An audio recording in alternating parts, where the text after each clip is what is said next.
and he's got a factory, he's got a business that he's built, and now I get to enjoy the fruit of that, so now we have a nice house. I don't remember the shabby house so much that we lived in. I don't remember too much of the sacrifice. I was still a baby then. I was still a toddler. But I remember us moving into the big house, and so that young man or young lady, they grow up in that environment, and then they start to get married and want to buy things, and they just go right to the BMW, and they go right to the nicer neighborhood, the upper middle class neighborhood, and they live in that. And then the grandbabies come along, and those grandbabies have grown up in a nice neighborhood, and they heard stories about grandpa and sacrifice, but they've always known luxury, and they've always known nice things. And so by the time those grandbabies grow up, they've already taken nice vacations and been in nice cars and private school, and they kind of like that life, and they don't really want to have to work too hard, and so they get an opportunity, and many times they'll sell the business because they know they can cash out. Somebody wants to buy that business because they know they can make millions out of that business, but what happens is the grandbabies realize that I can sell this for a couple of million and never work a day in my life. They maintain their same lifestyle, and it's not long before they're broke, and they don't know how to build a business, and they've burned through all the cash, and they've taken extravagant vacations and thought we had never burned through that kind of money. I read these principles in a book years ago called The Millionaire Next Door. And it talks about that process that many of the millionaires wear Timexes. They'll wear a Timex, not a Rolex. Many millionaires next door that you don't know are millionaires, they'll drive a Buick, not a BMW. In fact, they said it's usually those that are not the millionaires that try to portray themselves as millionaires. Now, this is not a lesson tonight in economics, but the same could still be true for Christianity. The same could still be true for our walk with God. Last year, I began this very honest quest of just wanting to know Him more and deeper. And I suppose I would have thought years ago that as you grow in your walk with God, that things would have become more complex and things would have become more sophisticated. I suppose that's true at some level, but what I'm finding is that much of my quest to get to know Him more has really been an exercise in simplicity. And if anybody feels like they've got the Great Commission down pat yet, to go and to reach all the world, if you feel like you've got the Great Commandment down yet, to love the Lord thy God with all, everyone say all, with all your heart, all your mind, all your soul, all your strength. I'm still trying to get that.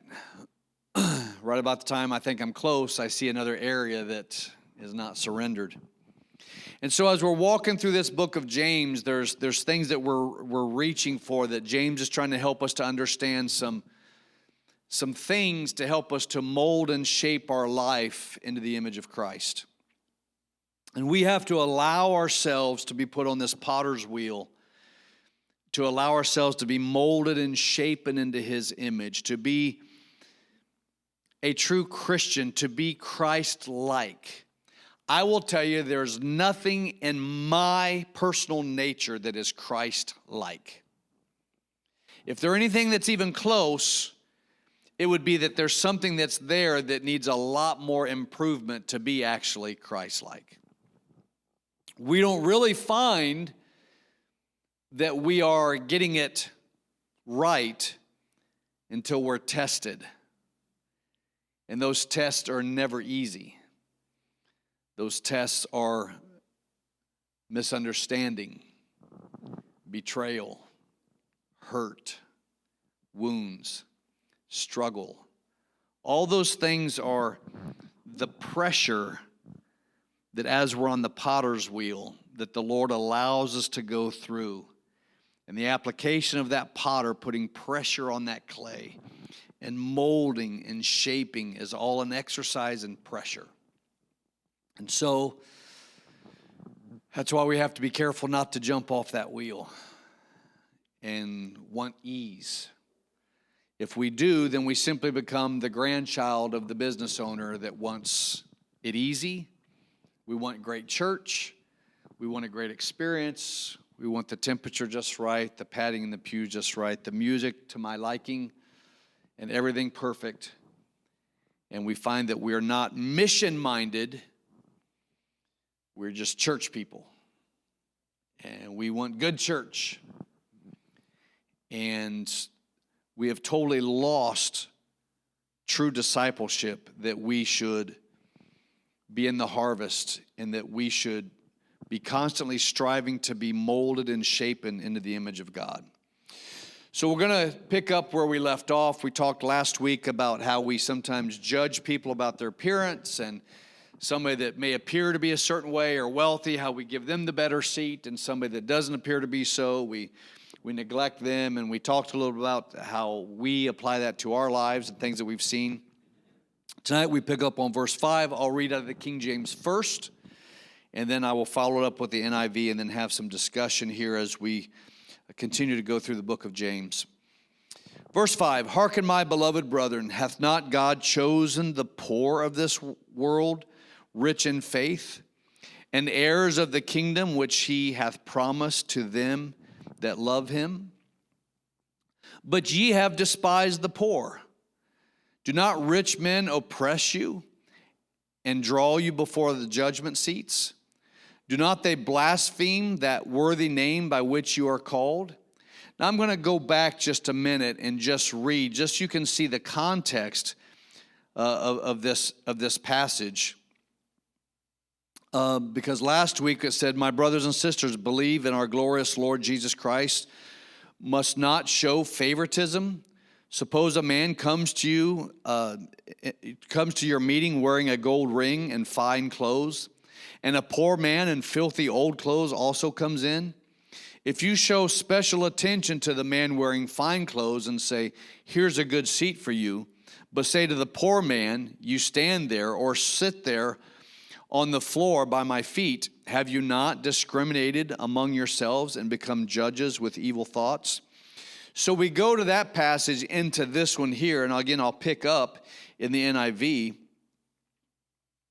verse 5 and 6, that says, "Listen, my dear brothers and sisters, hath not God chosen those who are poor in the eyes of the world to be rich in faith and to inherit the kingdom he promised those who love him? But you have dishonored the poor. Is it not the rich who are exploiting you? Are they not the ones who are dragging you into court? Are they not the ones who are blaspheming the noble name of him who you belong?" So what's happening here is James is showing us a clear contrast between the natural or the carnal wealth and spiritual wealth. We will sometimes judge by our appearance. We will judge by the cars people drive or the way that they present themselves. And we will judge this as some kind of value system that we just inherently place on people.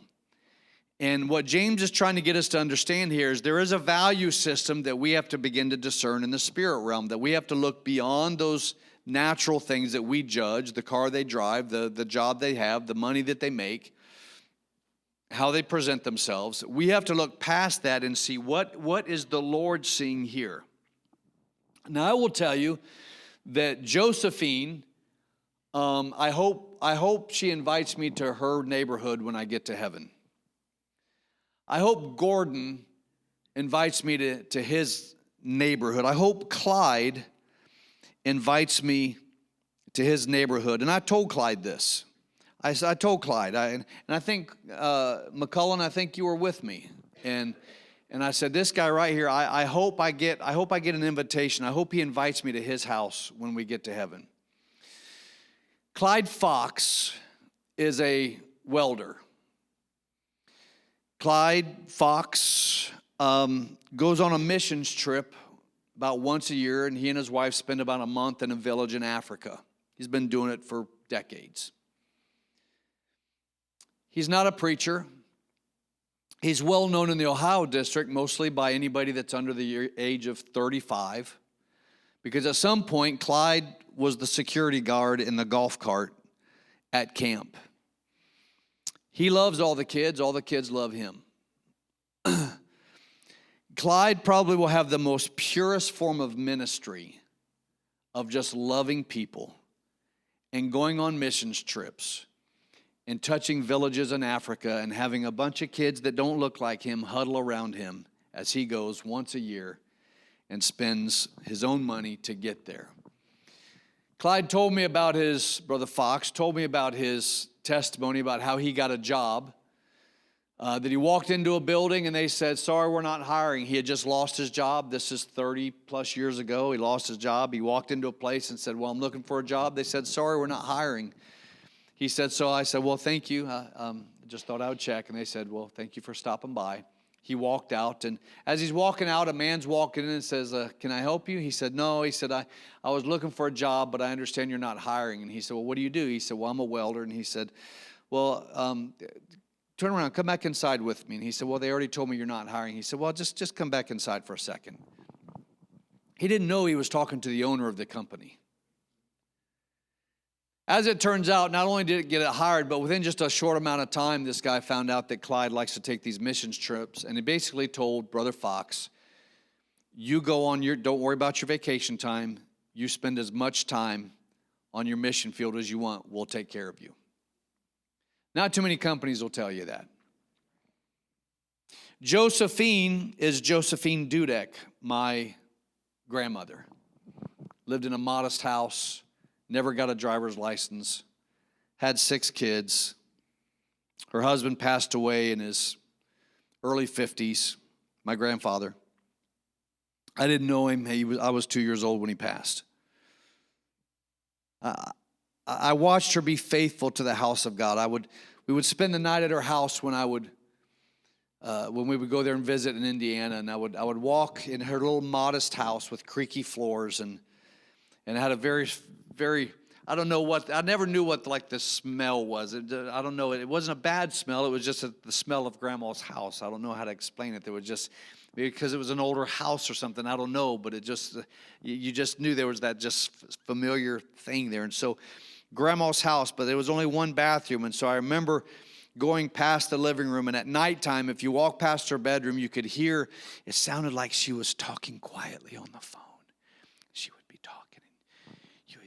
Put your ear to the door if you were nosy like I was, and you would put your ear to the door, and you would realize that she's praying. And then you'd wait for that moment where she would call out your name. If you didn't, you suspected that she already got there on her list and had moved on to the other family members. Never missed a church service.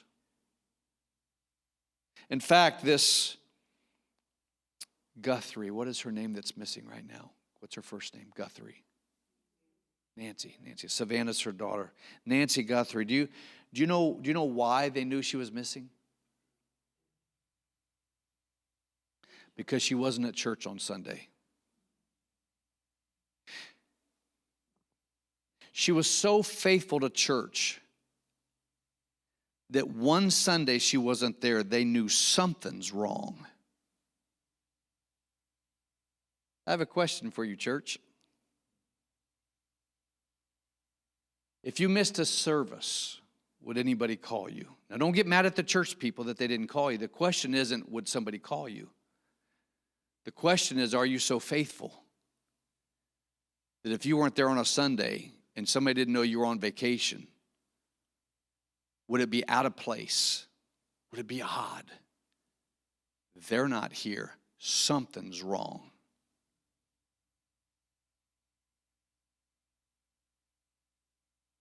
Josephine Dudek was that person. And so we see this value system. I don't know that Clyde Fox has a mansion. I think he will. You don't know that he does now. Josephine Dudek, I know for a fact she was my grandmother. I preached her funeral.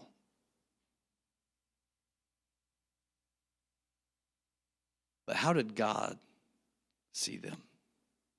How does God see Clyde Fox that's still going on missions trips even though he's retired now? He didn't retire from his work for God. I got a feeling that God is not impressed with our money. If you've got money, if you've got a lot of money, God bless you. That's not wrong. Money's not the root of all evil, by the way. The love of money is the root of all evil. And so God many times will bless somebody, but what the scripture is telling us that we have to be careful not to judge people based on what they make or their income, that there's a different way we judge people. Now, some people don't care about money. They're going to judge you based on your education or your lack of it, and they're going to judge you accordingly. It may be your looks. If you're pretty, you're handsome, or you're not, is going to give your value system, whether you're fit and in shape or not so much, and you'll be judged on that. There's a lot of ways that we judge each other. Democrat, Republican, liberal, conservative, black, white, brown. Lots of things that we look at each other and make judgment that is really, when you think about it, ridiculous.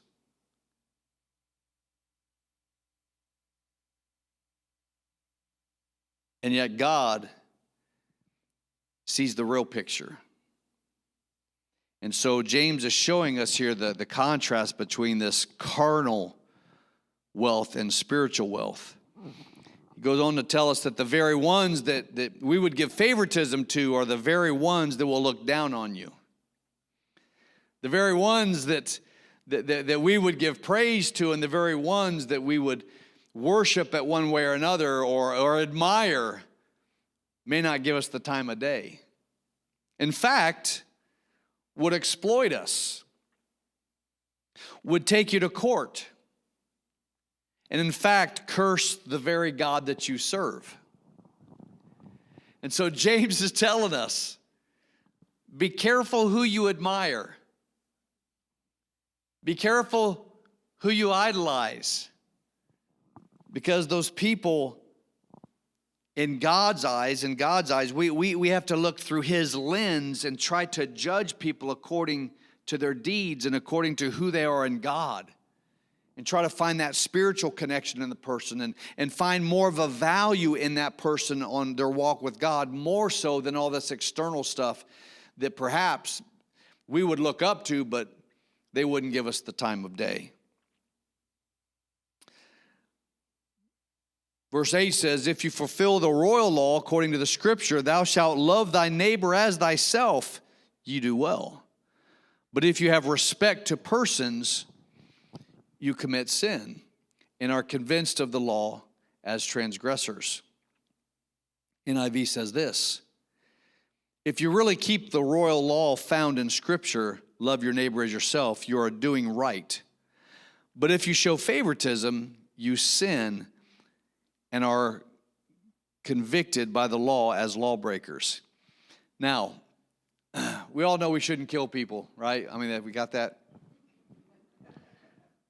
Don't lie, don't steal, don't cheat, Don't commit adultery, we got the Big 10, right? So we know some of these things, but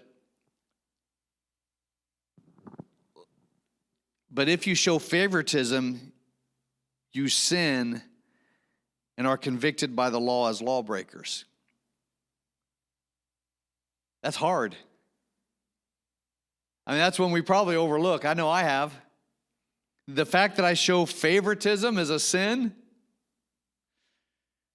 I have to take a look at that one. We have to take a look at my violations.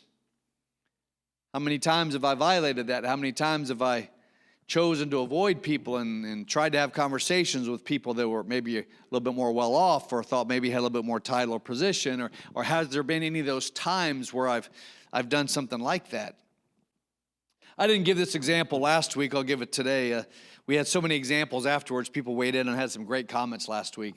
I'll tell you one of my favorite stories. I tell this a lot. When I married my wife, there was a very unique thing that happened. There was a transformation that happened in my life. Not just that I I found my soulmate. But there's something that happened that I didn't see coming. And that is, not only what would it be like to take a bride, but what would it be like to be grafted in and to be the son-in-law of the William Cisco. I had no idea.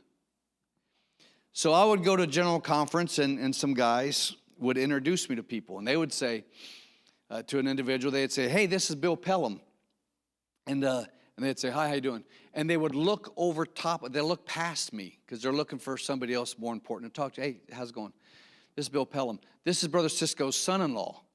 Oh, they would actually shake my hand the second time. Now that was revealing.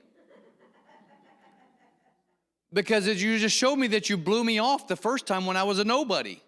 But now, now I am the son-in-law of Bill Cisco. Now, what also was unique about that is sometimes they would shake my hand the second time because I'm the son-in-law of the Bill Cisco. But sometimes it was even better than that. Because when they would shake my hand the second time, they would go, "Oh, the doctor?"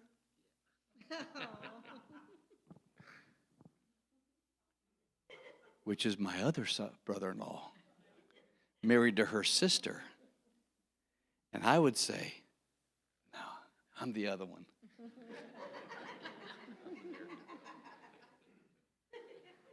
It got to be fun. At first I told her, "Can you believe that? They shook my hand the second time when I was the son-in-law of your dad." I mean, at that point, you're just reduced to DNA. At that point, you're just producing offspring for the patriarch. At that point, I'm just, married to Bill Cisco, giving him grandbabies. So, but it showed how people judge on the same person.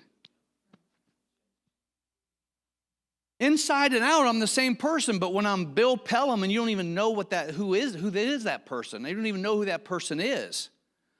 But now, wait a minute, he's married to Brother Cisco's daughter. Oh. And then the next layer, the doctor. No. Oh.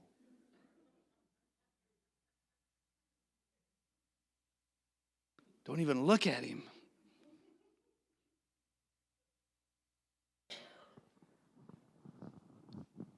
We do this. And not me with a chip on my shoulder. The Bible says that it's a sin that we do that. We have to be very careful that we just love people. I was listening to a TED Talk a couple years ago, and this lady was a conversation expert, and she was talking about all the rules, and I knew these. I've been in sales before. I've been in the sales departments, and I've been in sales and was decent at it, and so, there's all the things that when somebody's talking, you nod knowingly, while they're talking, and you're in agreement, and then you lean forward a little bit, and I see, and you make little comments, yeah, I understand, I see, and you're giving affirmation as they're talking, and so what you're saying is, and then you repeat back to them what they've said, but you say it a little bit differently so that they know you understand. There's some great techniques, and she's given all these. I'm like, yeah, I know these. And she said, and all these things are from the experts to help you to appear to be interested so that person knows. And she said, I would contend that there's one thing that we're missing here, and that is that you should just genuinely care. So that you're not just appearing to care, you just care. She said, people are fascinating. She said, have you ever talked to somebody about their story? She said, people are fascinating if you get talking to them. But you see, what we do is we have these little techniques and do things to be insincere, but it makes us look like we care when we don't. When in reality, we should look at everybody and care about their story. know where they came from. Who are you? Tell me about yourself. And then see the value in that person. More so than just appearing to do that. That's why the second handshake. That's why all of a sudden that person wanted to appear, because all of a sudden they did care. Because they were really fond of Brother Cisco. So now all of a sudden when they just looking right past me for somebody more important to talk to, all of a sudden, oh, Bill Cisco's son-in-law, I really want to meet this guy. I'm the same person. And so this royal law is to love your neighbor as you love yourself. Now, you know, we've been taught the golden rule. That's this. I would say that, and this isn't really the part of this lesson, but I would say that it's important that we know how to have a healthy love for ourselves. Because you can't love somebody as you love yourself if you don't love yourself. You don't have it in you to love somebody else if you don't even have love for yourself. You should have a healthy, now I'm not talking about arrogance, pride. I'm talking about having a healthy self-respect and have a fondness of yourself that you are a good person. You're trying to live in the image of God. I'm a good friend. I'm a loyal person. I'm a good steward with what God has given me. I have a love for myself. I want to live. I want to be a blessing to others. I want to generally do what's good, and I want to be pleasing to God. When you do that, then you should have that same love toward everybody else. You should have enough in you that you can give. You can't give what you don't have.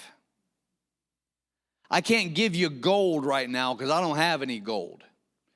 And so if you can't give love if you don't have love. So you have to receive love from God, and you have to have a certain measure of love for yourself, and then you have to love your neighbor as you love yourself. Now, this is kind of a tough one at times, because if you have respect to persons, then according to Scripture, you commit sin and are convinced that the law as transgressors. But if you show favoritism, you sin and are convicted by the law as lawbreakers. So in this, it's more than just good conduct. It's classified in Scriptures as a sin. And so we have to be very careful that we're not showing favoritism to people. And I would say that what I just shared with you about how people have treated me, that the reality is at some level, we've probably all, including myself, have been guilty of doing the exact same thing. We never know. Sometimes in a moment, we'll find out somebody is a big deal. And we didn't know. And we sometimes are embarrassed that I wish I would have known they were a big deal. Well, why? Would you have treated them differently? Well, yes. Well, then you should have treated them well enough that when you didn't know they were a big deal, you still will walk away feeling like, man, I didn't even know that. I treated them well and didn't even know it was them. You hear sometimes stories of somebody picking up a hitchhiker or somebody that their car's broken down, only to find out it's a movie star or something, and they didn't even know until they picked them up. But they were showing some kindness. They were showing some love. A number of years ago, my son was on vacation with some people, and they were at Park City, Utah, and they were skiing. So everybody got on the lift, and so my son jumped on another lift, and he was on with some older lady that was on this lift. So here's my son. He's hardly a teenager at the time, a young teenager, if that. And he gets on the lift, and he goes up the lift with this older lady. And come to find out, her and her husband originally owned Park City, the whole place, before they sold it off years ago. He was just on the lift with just some older lady that was skiing, but come to find out, her and her husband were the previous owners of the place. Sometimes you run into people and you find out they're a big deal. Probably wouldn't be a bad idea that we just look at everybody like a big deal. Probably just assume that everybody's important. Not that somebody's more importanter.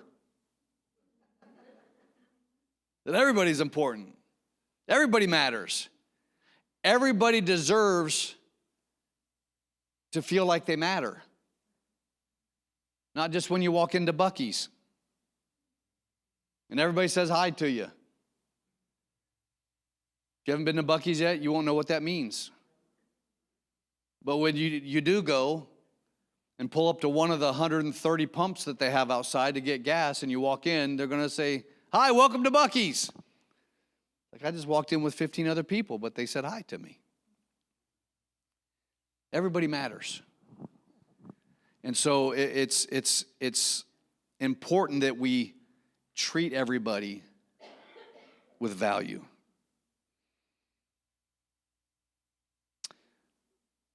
Verse 10. For whosoever shall keep the whole law and yet offend in one point, he is guilty of all. For he that said, do not commit adultery, said also, do not kill. Now it's going into this favoritism is sin. So it's almost like he's letting us know here that, look, I know I called it sin, and I still know what these other big sins are, but this is still in the same category. And that's bizarre to me, but it's how God views things. For he hath said, do not commit adultery, said also, do not kill. Now if thou commit no adultery, yet if thou kill, thou art become a transgressor of the law. So speak ye, and so do, as they that shall be judged by the law of liberty. For he shall have judgment without mercy, that hath shown no mercy, and mercy rejoiceth against judgment. NIV says it like this: for whosoever keeps the whole law, yet stumbles at just one point, is guilty of breaking it all. For he who said, you shall not commit adultery, also said, you shall not murder. If you do not commit adultery, but do commit murder, you have become a lawbreaker. I'm pretty sure why he's saying this is because when we hear this favoritism thing, we think this: I haven't killed anybody or anything. I haven't messed around on my wife. He knows that's what they're thinking. So he goes on ahead and jumps ahead with this comment and says, but all of these, if you commit one of them, you're still guilty of sin. So in James' writing here, he probably knows somebody's going to think, yeah, but I haven't done the big ones. And he's saying, but if you commit this one, you're still committing a sin. Speak and act as those who are going to be judged by the law that gives freedom, because judgment without mercy will be shown to anyone who has not been merciful. Mercy triumphs over judgment. So in our last point we're going to go over tonight, James is showing us that showing favoritism for carnal reasons is ranked as sin with murder and adultery.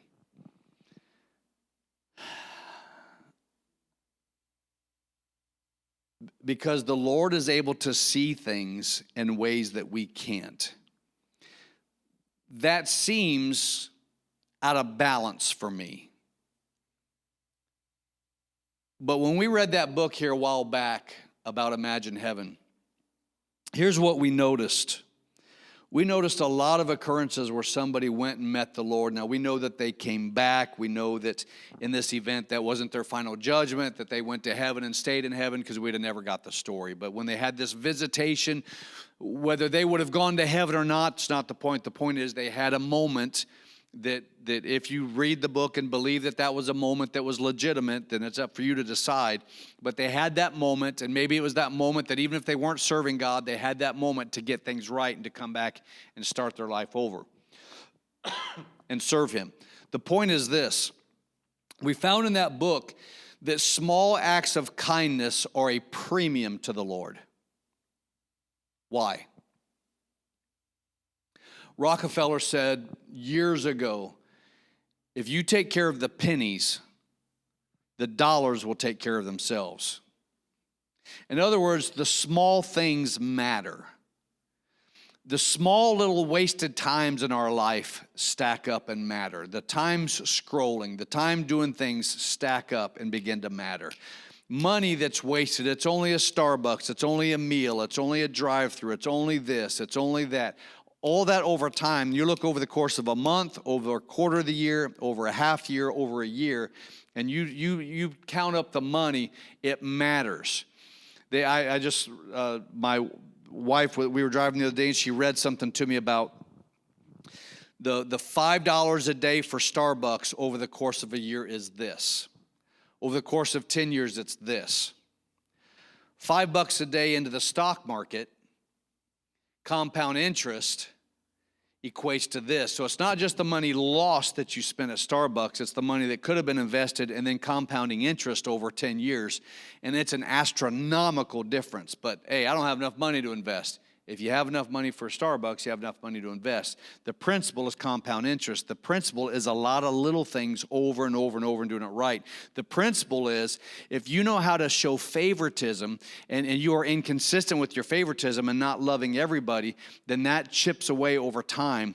When you see where people had this encounter with the Lord and he wondered and was asking them and playing back in their life review, all the times that they hurt people and all the times that they did some little act of kindness and made somebody feel good. That surprised me in that book.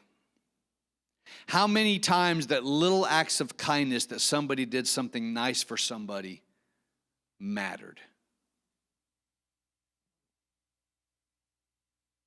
Can you remember a time where somebody did something seemingly insignificant and small on their part that was priceless to you? I'm shocked every time I open a door for somebody and I get to the door before them, clearly from here to the speaker over there, that I could just walk in and let the door slam behind me and nobody would think twice about it because I'm up at the door way before them. But if I get that far ahead of them and get the door and wait on them, the look on their face is priceless. Try it sometime. Go past a parking spot that's a close one that you felt like the Lord gave you.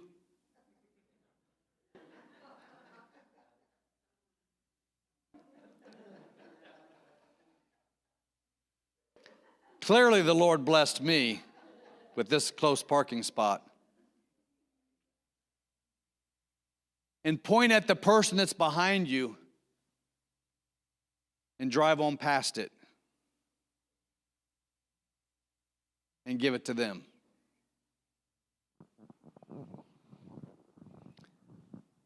They may have a hurt leg. They may have a bad day.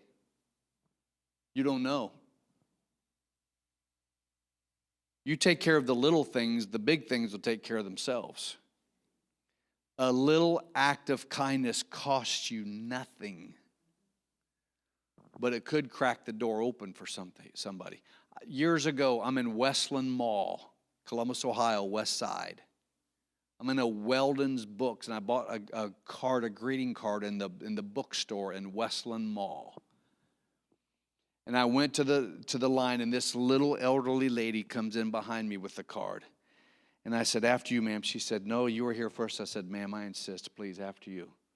And she went up and paid for her card, and she says, "Nobody's that nice anymore."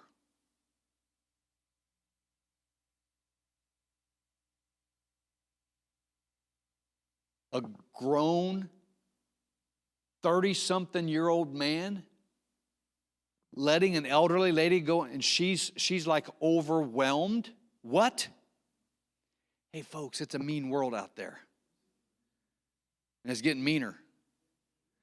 Any act of kindness goes off like a beacon. It screams, "You're different." And people gonna want to know why. Like I told you, the lady last week, I told you about the restaurant that I complimented her on something, and then happened to just tell her, "Yeah, I pastor church, and so kids want to get their fingers all over the glass." And she said, "Of course you're a pastor." She said that like, "Up there it is." When you tell somebody God bless you, your actions up before that should be so in sync when you say, "Hey, God bless you," or "Be blessed." You know, that's code that we use sometimes. That's code to we're Christian when you say, "Hey, be blessed." Because the people in the world don't say blessed. They say good luck or see ya. But when we say, "Hey, be blessed," that's code for us that we want you to be blessed. Only the Lord blesses. And so when you say something, when you say "be blessed" or "God bless you," when you say something, it should be, "Of course." Okay, that all makes sense now. Of course you're that person. Because of the kindness, the gesture, the smile. Through a whole encounter here.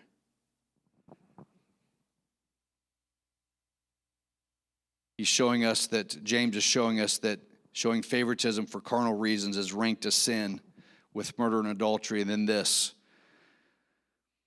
we will be judged by the law, his word, and you will be given mercy if you have given mercy. What we just read here. I talked with a friend of mine just the other day. I saw him at a wedding. And I was listening to him on a podcast here recently, and Brother Dillingham, he was telling a story in one of his podcasts, and he said a few years ago he was an evangelist, and he was in a pastor's office, and in this meeting, he had a couple come into the office that had a problem. And here's what the problem was. They had a son or a daughter who was dating somebody that wasn't really a good church kid. He's from the other side of the tracks. He doesn't have good mom and dad. We're concerned about our child. I get that. I'm a parent. I get it. So the pastor's navigating through this. Okay, it's probably not what you would have picked, but they're kind of dating. And he said that there was a mistake. They kind of fell. They had some relations before they got married, and so there was some issue with that. And the pastor's really helping this mom and dad that were members of his church for a long time to navigate through this. And so as he's helping them navigate through this, he said, I think that it would be important that we would extend the same mercy to him, to this boy that didn't have good upbringing, that we should extend to your daughter, because she made a mistake too with him. So I think we should extend the same mercy to both of them. And quite frankly, it's the same mercy that we need as well. To which her response was, I've been serving God for 30 years. I don't need mercy anymore.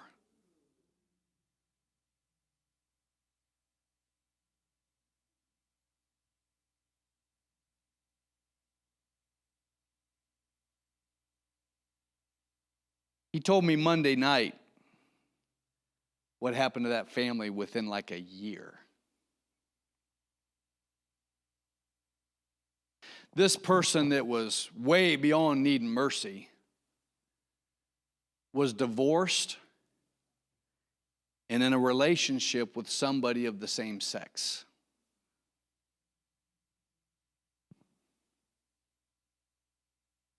Be careful if you ever think you get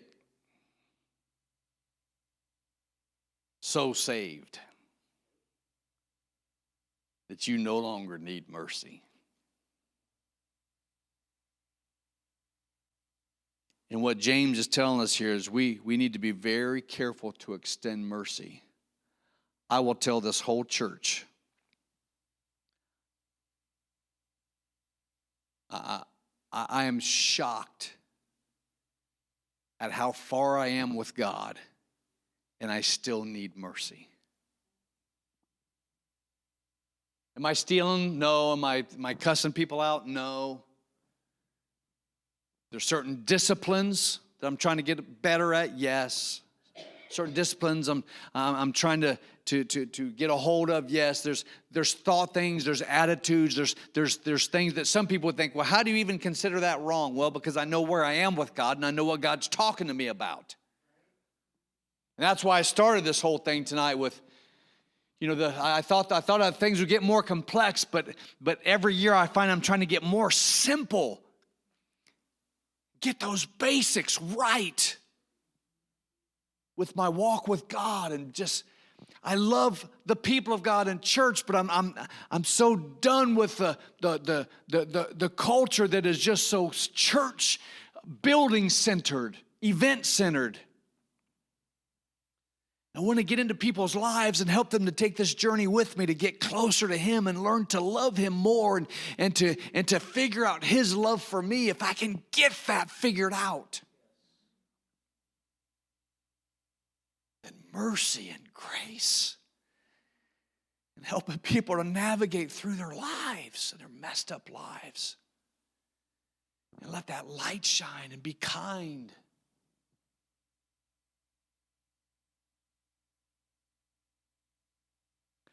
I think this is what James is trying to help us to figure out. Kind of getting back to basics. Just do those little things right. Oh, Jesus, help our hearts. Help our minds. Help us to stay on the potter's wheel, God, to allow the pressures of life and the circumstances of life and people that you place around us that sometimes are wonderful and sometimes they're challenging, but God...